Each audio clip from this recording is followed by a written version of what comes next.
Always welcome साथियों। Digital class हमेशा आपके साथ। विद्वानों, अपनी मशीन डिज़ाइन की सीरीज चल रही है। जो भी कंटेंट अब तक आपने पढ़ा है और आगे इस वीडियो में पढ़ने वाले हैं, सारा कंटेंट आपको पीडीएफ फॉर्मेट में अवेलेबल है। जिस तरह से मैकेनिकल इंजीनियरिंग, जनरल नॉलेज की अन्य सीरीज कंप्लीट अवेलेबल हैं, इन नोट्सों का इस्तेमाल आप SSC, RRB, state, JEE, GATE, BTech, AMI के एग्जामिनेशन के लिए कर सकते हैं। इससे पिछली वीडियोज में साथियों हम सिंगल प्लेट और मल्टी प्लेट क्लच सिस्टम के बारे में डिटेल में स्टडी कर चुके हैं, किस प्रकार से दोनों ये काम करते हैं। अब देखना यह है कौन सा बेहतर वन है जिसकी आपको तलाश थी। तो समय समय पर सबकी अपनी वैल्यू होती है, तो आप किसी एक को बेहतर नहीं बता सकते। जैसी रिक्वायरमेंट होगी उसकी आप उसी को काम में लेकर अपना काम करा सकते हैं। तो इधर सिंगल प्लेट क्लच है, अपनी मल्टी प्लेट क्लच है। तो यहाँ पर फर्स्ट पॉइंट लिखा हुआ है less torque transfer for same size. यदि टॉर्क इस प्रकार की कोई प्लेट है या फिर शाफ्ट बना दी जाए, इस प्रकार की शाफ्ट बना दी है आपको, इस प्रकार से शाफ्ट है। अब इसमें सेम साइज़ यदि सिंगल प्लेट लगी हुई है तो टॉर्क ट्रांसफ़र कम होगा। अब इसमें इस प्रकार से आप ऐड करते जाएं, प्लेट जोड़ते चले जाएंगे प्लेट, तो आपका जो टॉर्क ट्रांसफ़र है वो मल्टीप्लाई होता जाएगा हर प्लेट के बराबर। इस प्लेट को यहाँ से फिट कर दिया है आपने, तो जितनी भी प्लेट लगाएंगे उतना टाइम वो टॉर्क ट्रांसफ़र कर पाएगी मल्टी प्लेट। आपको अधिक टॉर्क की आवश्यकता है या कि इसकी साइज़ आपको बड़ी करनी होगी, या इसके अतिरिक्त आप इसमें मल्टीप्लेट ऐड कर सकते हैं, तो आप अधिक टॉर्क ट्रांसफ़र करा सकते हैं। ऐसा क्यों हो पा रहा है ये सब हमने पिछली वीडियोज़ में डिटेल में देख लिया था। इस सरफेस पर जो फ्रिक्शन हो रहा है उतना ही फ्रिक्शन हर सरफेस पर हो रहा होगा।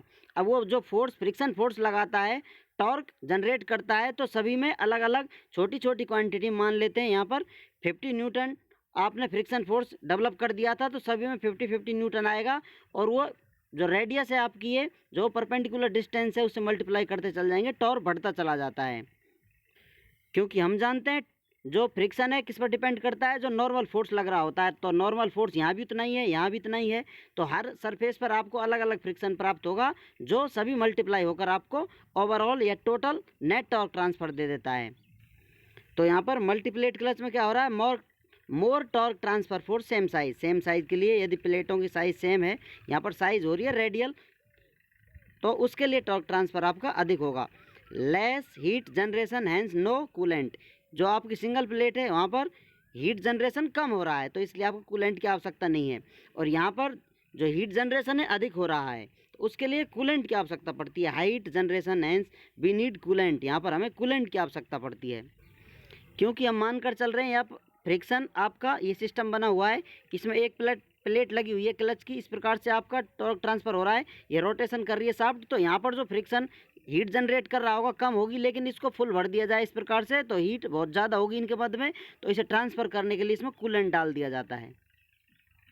उसके कुछ अलग एडवांटेज डिसएडवांटेज होते हैं कूलेंट के, लेकिन यहाँ पर हीट रिजेक्शन के लिए कूलेंट ऐड कर दिया जाता है।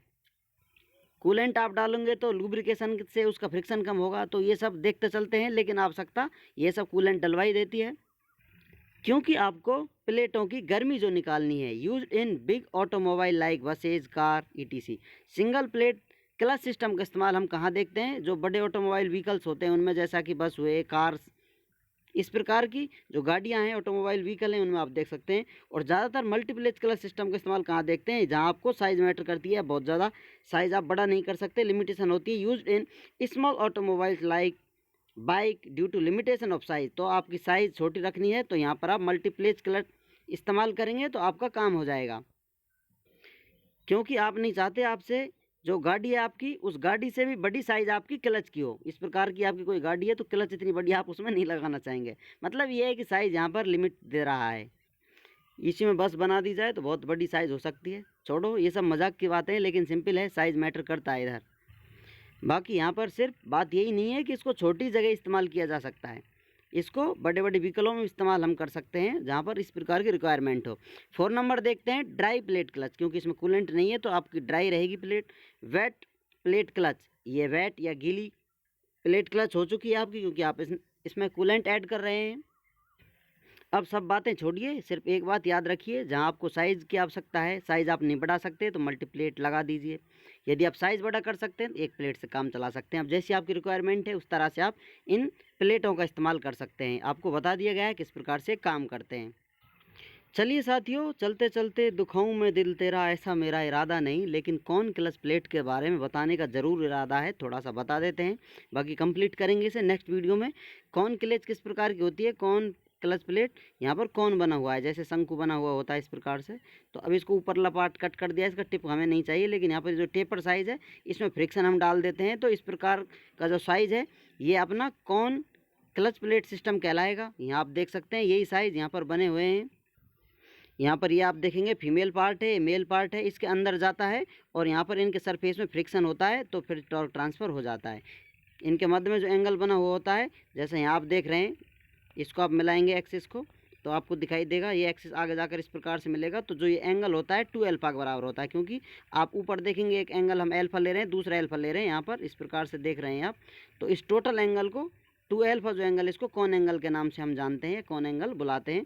अब यहाँ पर जो एंगल इस प्रकार से ये लाइन तिरछी बनी हुई है, अल्फा एंगल बनेगा। जितनी आप जो हॉरिजॉन्टल लाइन लेंगे सभी का एंगल अल्फा ही होगा। ये थी कौन क्लच प्लेट के बारे में सामान्य बातें। उम्मीद करते हैं विद्वानों वीडियो में दी गई अब तक की जानकारी आपको अच्छे से समझ में आई होगी। अभी भी आपका कोई कन्फ्यूजन है तो आप हमसे कमेंट कर पूछ सकते हैं। साथ ही आप चाहें तो कांटेक्ट कर सकते हैं। कांटेक्ट लिंक आपको वीडियो डिस्क्रिप्शन में मिल जाएगा। बाकी कांटेक्ट लिंक आपके लिए यहाँ भी अवेलेबल है। जब चाहें आप कांटेक्ट कर अपनी प्रॉब्लम का सॉल्यूशन वीडियो सहित ले सकते हैं। वीडियो को अंत तक देखने के लिए, चैनल को सपोर्ट करने के लिए आपका दिल की गहराइयों से बहुत बहुत धन्यवाद। मिलते हैं नेक्स्ट वीडियो में। जय हिंद, वंदे मातरम।